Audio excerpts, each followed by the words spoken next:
après chaque prière, Ba'd al-Fajr, après chaque prière du Fajr, le prophète Mohammed alayhi salatu wassalam, il avait l'habitude de faire des invocations 3 fois.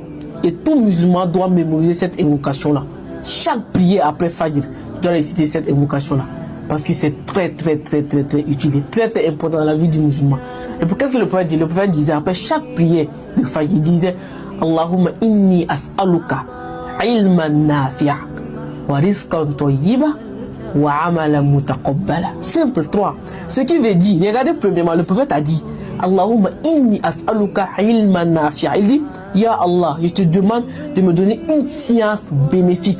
Là, regardez la remarque, il n'a pas dit seulement Ya Allah, donne-moi une science, non, mais donne-moi une science bénéfique. Parce que vous devez savoir que non, il y a des gens qui vont acquérir la science. Même Shaitan, Iblis, c'est un savant. Shaitan, c'est un grand savant, mais il va aller où? Il va aller en enfer. Donc, il y a des sciences là qui vont mener les gens en enfer. C'est pas cette science que le prophète veut. Voilà. Même quand vous regardez dans le hadith de Abu Huraira, quand il a parlé des 3 personnes à entrer en enfer, les 3 premières personnes à entrer en enfer. Le premier, c'est un savant, c'est un grand savant. Donc vous devez savoir, c'est pas le fait d'avoir la science, mais une science bénéfique. Une science qui va te permettre d'avoir l'amour d'Allah, de t'éloigner de l'enfer et de te faire introduire au paradis. Deuxièmement, le prophète disait maintenant, il m'a nafia wa rizqan tayyiba. Et Allah donne-nous nos substances qui est halal. Parce que vous devez savoir que manger ce qui est halal là, c'est pas toi, mais ça vient de la subhanahu wa ta'ala. Souvent même toi même tu assistes, tu n'as rien dans la poche. Et puis on vient te proposer haram de 2 millions. Mon frère, il n'a rien. Tu as fait une semaine, même pas 500 grammes. On veut te proposer haram de 2 millions.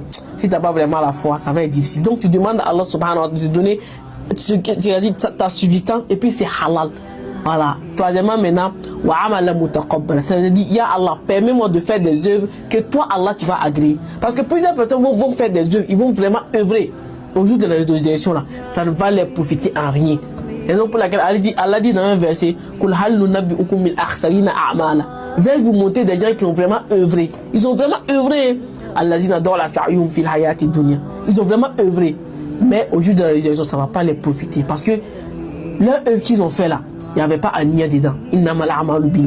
C'est fait pour se faire voir bien. Donc, voici les 3 invocations. Tout musulman doit mémoriser ça.